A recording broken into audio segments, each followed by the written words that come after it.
Welcome back, Philosophy 135. Dr. K here. I hope you all are doing well. In our last video, we looked at Augustine's argument for God from truth. In this video, we're going to look at Boethius's, or Lady Philosophy's, argument for God from goodness. The argument is found in Boethius's famous work, which is titled The Consolation of Philosophy. So at one time, Boethius was the right-hand man to the Ostrogothic king Theodoric, but he fell out of favor with Theodoric, and Theodoric charged him with treason and sentenced him to be executed. While in prison awaiting execution, he was visited by Lady Philosophy, which is the spirit of wisdom and truth itself. And the consolation is essentially a record of the conversation that he and Lady Philosophy had while he was awaiting execution. So it's a work that he wrote while in prison. And often throughout the book, it's Lady Philosophy who is advancing the arguments and motivating Boethius to believe her conclusions. And it's Lady Philosophy, in fact, who advances the argument for God from goodness. Hence, since Boethius is the author of the book, but it's Lady Philosophy who is advancing the arguments, I will call the argument Boethius's and Lady Philosophy's argument for God from goodness. Okay, so that should be enough so far as background. Let us turn now to discussing the argument. So the argument for God from goodness. It's composed of a main argument, which has two premises and a conclusion. And then we'll also see an argument for premise one and an argument for premise two. So let's have a read through the argument. The main argument, premise one, perfect goodness exists. Premise two, God is perfect goodness. Conclusion in three, thus God exists. So perfect goodness exists, God is perfect goodness, thus God exists.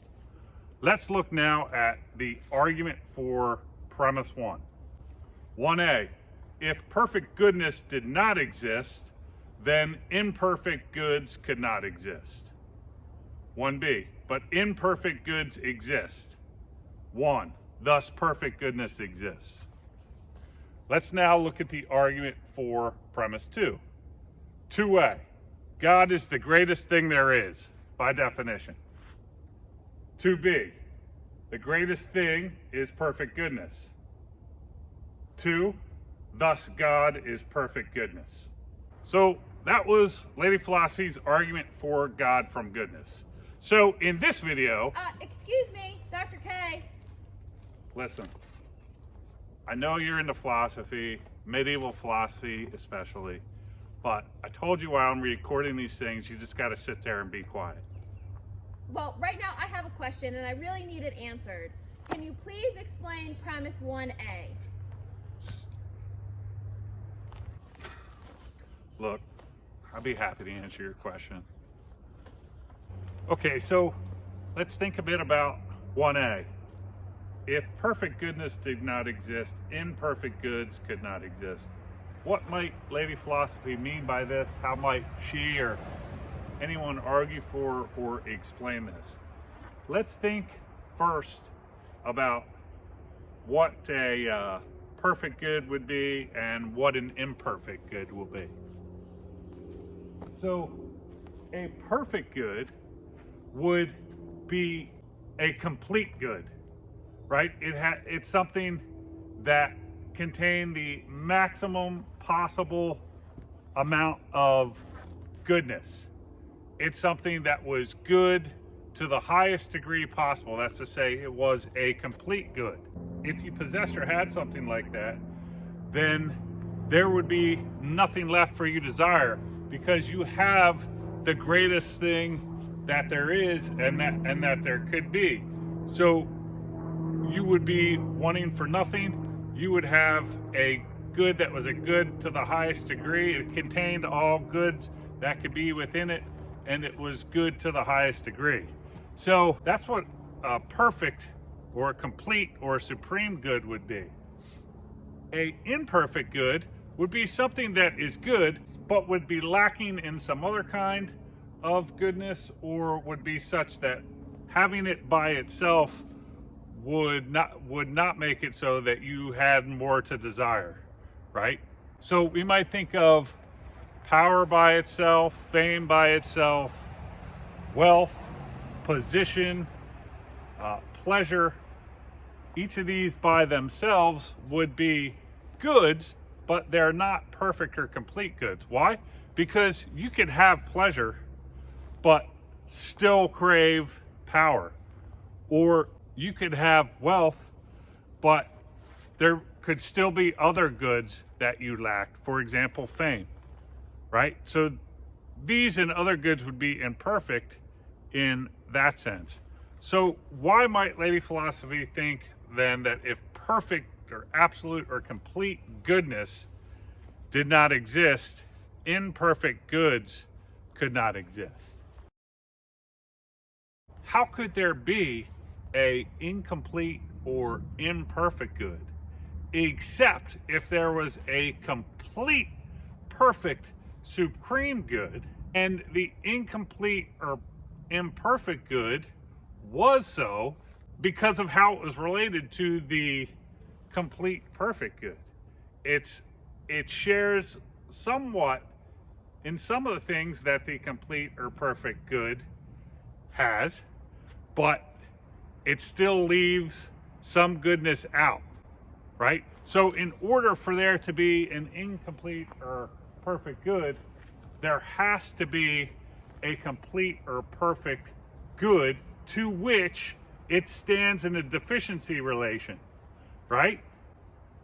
You couldn't say that something was imperfect or incomplete in a certain respect unless there was something that was perfect or complete to which you could be comparing it.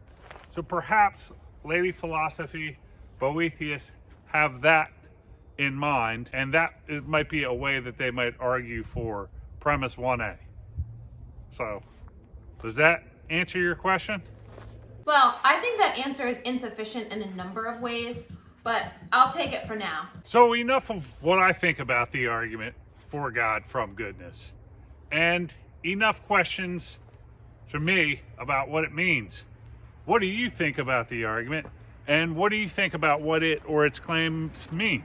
For example, how might you argue for or explain premise 1A? And remember, if you disagree with the conclusion of the argument, you got two main options.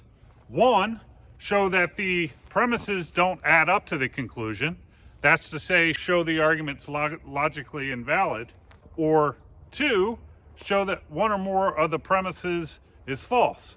So, do you agree with the conclusion of the argument or not?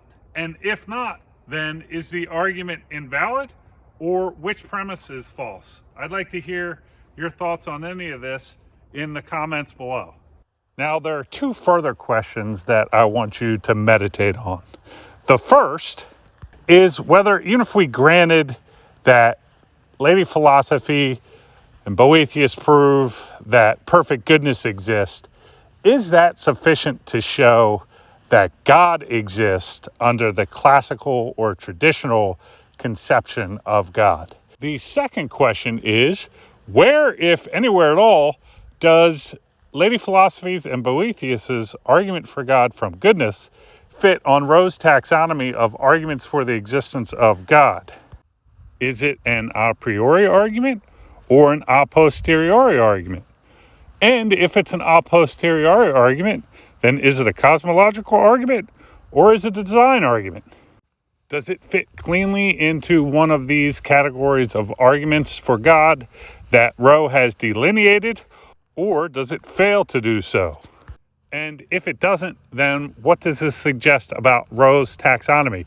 How can it be fixed or augmented to account for this argument for God's existence? Think on these things, and if you have any thoughts that you want to share, I'd love to see them in the comments below as well.